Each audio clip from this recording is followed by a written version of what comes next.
આરોગ્ય પ્રધાન પ્રફુલભાઈ પાનસેરિયાની સૂચના બાદ તંત્ર એક્શનમાં આવી ગયું છે। સુરતના પ્રવેશ દ્વાર ગણાતા કામરેજ 4 રસ્તા પર મોટી કાર્યવાહી સુડા વિભાગ અને કામરેજ પોલીસે સાથે મળીને દબાણો હટાવ્યા।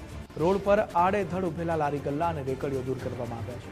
ટ્રાફિક જામ કરતી 30 રિક્ષાઓ જપ્ત કરવામાં આવી છે। રસ્તામાં અડચણરૂપ બનતા 70 વાહનોને દંડ ફટકારવામાં આવ્યો છે।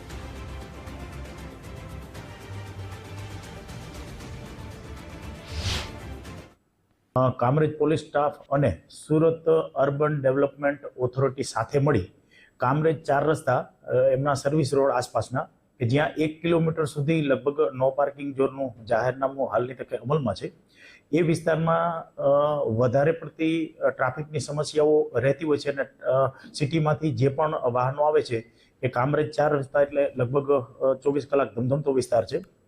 આ વિસ્તારની અંદર જે ગેરકાયદેસર દબાણો, જે રોડ દબાવીને લારીવાળા, રેકડીવાળા અને ફિક્સ કરીને જે પાનના ગલ્લાવાળાઓ હતા, એ તમામને લગભગ આજે સુડા સાથે મળી અને હટાવવામાં આવેલ છે।